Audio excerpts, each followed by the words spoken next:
Hello, students, welcome back.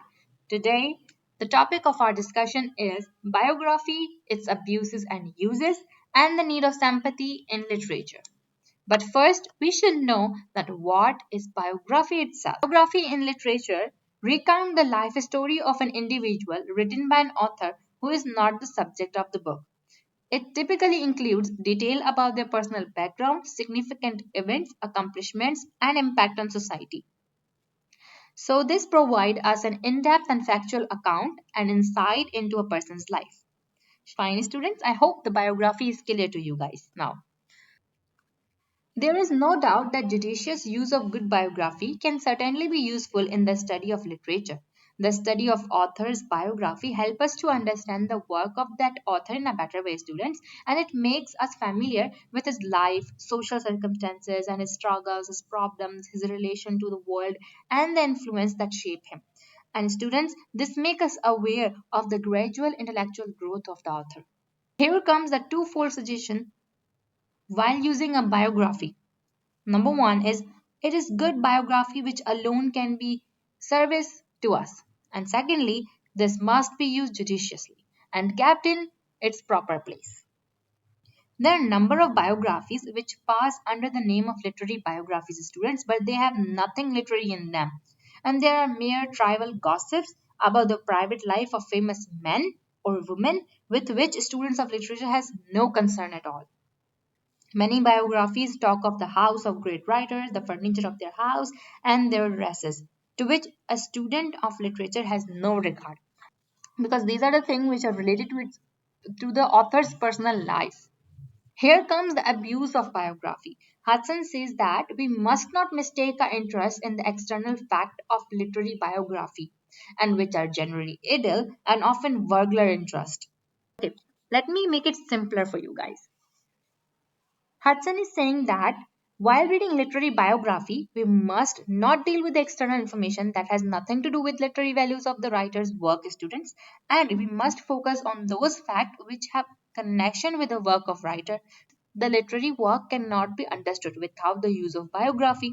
It is very much difficult to understand the works of these writers when detached from the life. Their work are highly confessional in nature, whereas there are some writers whose work and their life has no connection with each other. If one tries to read Johnson's work in connection with his life, he will not find anything useful in biography that has connection with his life. Hudson makes it clear that the study of biography is not the study of literature and it should never be made substitute for it. I hope now this is clear. Fine, let's come toward the use of biography. Biography can be useful to us only if it is used judiciously, sensibly, wisely, and with care.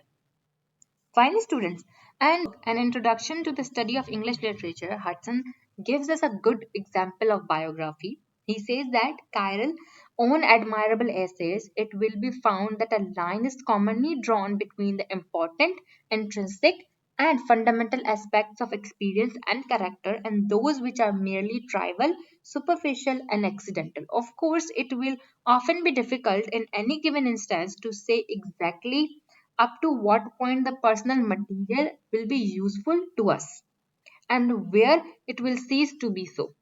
Fine students, now I hope this is clear to you guys that what is abuse and what is use of biography. There are 2 points on which Hudson is emphasizing a lot and says us to remember the point. These are number one is the pink one and the second one is purple one and pink one. These he's also saying to us that we should remember that many authors should prove interesting even when and occasionally because they are intellectual and moral alliance to us. Further, he also says we must remember too that it is precisely as it brings us into contact with many different kinds of personalities and which often challenges our own and thus increase our flexibility of mind, breadth of outlook, catholicity of taste and judgment. When we read a biography, it opens our mind closed doors that are not even knocked once. Hudson, Hudson also insists on the cultivation of the spirit of sympathy while reading the biography. You know why, students? Because our reading of the writer shall not be influenced by the comments of biographer on it.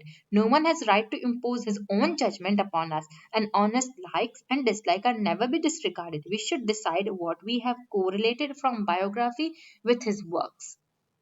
And thus, in this way, Hudson indicates the possible uses and abuses of biography. While studying a writer, his biography helps us a lot to understand his work in a better way. But simultaneously, we must be aware of its use and abuses. So, next time, whenever you read any biography of any author, you must keep the abuse and use in your mind and the need of sympathy with you.